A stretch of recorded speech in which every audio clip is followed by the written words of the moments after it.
வணக்கங்க. சார், உங்கள் பேர், உங்கள் முகவரி கொஞ்சம் சொல்லுங்கள். என் பேர் எஸ் கணேசன். சரிங்க. இருக்கிற இடம் சித்தன்குட்டாய் குப்பூர் போஸ்ட்டு, தருமபுரி டிஸ்ட்ரிக்ட். நாங்கள் சரி அம்மன் இளம்பட்டு மையம் வச்சு நடத்தி வருகிறோம். பட்டு இளம்புழு வளர்க்குறேங்க. இளம்பு வளர்க்குறோம் விவசாயிகளுக்கு. சரிங்க. என்கிட்ட 20 நாளுக்கு முன்னே அட்வான்ஸ் புக்கிங் பண்ணாங்கன்னா நாங்கள் பூச்சி வளர்த்து கொடுத்துருவோம். ஸோ நீங்கள் வந்து ஏற்கனவே புக் பண்ணவங்களுக்கு மட்டும்தான் வளர்த்து கொடுக்குறீங்க. புக் பண்ண தான் நாங்கள் முட்டை வாங்கி பண்ணி கொடுப்போம். சரி. நீங்கள் எங்கே இப்போ முட்டை வாங்குறீங்க? நம்ம ஸ்டேட் கவர்மெண்ட் கிருஷ்ணகிரியில் வாங்குறோம். கிருஷ்ணகிரியில் வாங்குறீங்க. கிருஷ்ணகிரியில் சிஎஸ்டி தருமபுரி ஒசூர் இந்த இடத்துல வாங்குறீங்க. சரிங்க. சரி. அவங்க எந்த முட்டை தேவை கேட்குறாங்களோ அதை வாங்கி பண்ணி கொடுத்துருவாங்க. அப்படிங்களா? இப்போ விவசாயிகளுக்கு, பட்டு வளர்க்குற விவசாயிகளுக்கு இளம்புழு இங்கே வந்து வாங்கி அவங்க வந்து பயன்பெறலாம். இப்போ இந்த இளம்புழு வந்து எத்தனை நாளில் ரெடி ஆகுதுங்க?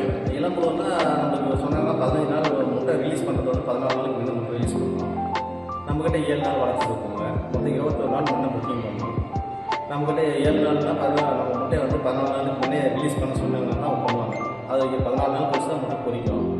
முட்டை பொரிஞ்சு 3வது நாள் மோல் ஸ்டாப் ஆகும். 4வது நாள் திருப்பி 7வது நாள் மோல் ஸ்டாப் ஆகும்னா நம்ம அவங்களுக்கு டெலிவரி பண்ணிடுவோங்க. இப்போ 7 நாளில் முடியும். 7 நாள் நம்ம கிருமிநாசினி எல்லாம் கரெக்டாக பண்ணி. கிருமிநாசினா என்னென்ன பயன்படுத்துகிறீங்க? நாங்கள் முன்ன வந்து செட்டுக்கு வந்து சுண்ணாம்பு அடிப்போங்க. அப்புறம் அஸ்பரா செடிப்பிட்டு இது 3 கிருமிநாசினி ஸ்கீம் பண்ணிடுவோங்க. 2வது டோஸ் பண்ணும்போது அடுத்த பேட்ச் வரும்போது அப்படி மருந்து மாற்றி அடிப்போம். டெக்கால் அது மாதிரி மருந்து மாற்றி அடிப்போங்க.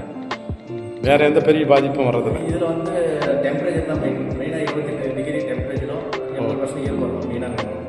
ஓஹோ.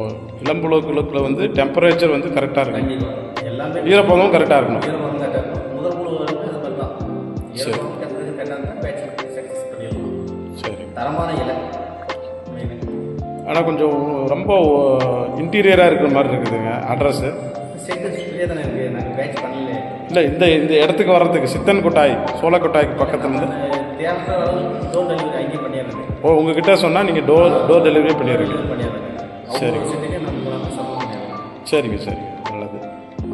இப்போ வந்து அது ரேட்டெல்லாம் எப்படி கொடுக்குறீங்க விவசாயிகளுக்கு? நம்ம செட்டாக வந்தாங்கன்னா 3300 ரூபா 3 வேலை 3300 கொடுக்குறாங்க. டெலிவரி சார்ஜ் தனி. அவங்க விவசாயி எவ்வளோ லாங்கில் இருந்தாலும் அதுக்கு தகுந்த மாதிரி டெலிவரி சார்ஜ் பண்ணி வீட்டுக்கு டெலிவரி பண்ணிடுறாங்க. தரமான இளம்புழுக்கெல்லாம் நீங்கள் வந்து விவசாயிகளுக்கு கொடுக்குறீங்க. நாங்கள் டெலிவரி கொடுத்துட்றோங்க. ஓகே, நன்றி. இப்போ வந்து இளம்புழுக்கு வளர்க்குற விவசாயிங்க இங்கே வந்து சித்தன்கொட்டாயில் சித்தன்குட்டாயில் வந்து வாங்கிக்கலாம். வந்து இங்கே உங்களை அணுகி வாங்கி பயன்பெறலாம். பயன்பெறலாம். நன்றிங்க. ஃபோன் நம்பர் சொல்லுங்கள். ஃபோன் நம்பர் சொல்லுங்கள். ஃபோன் நம்பர் வந்து 944 ஓகே 28 26 73. விவசாயிகள் இவரை அணுகி இளம்புழு வாங்கி பட்டு வளர்த்து பயன்பெறலாம். நன்றிங்க. நன்றி சார்.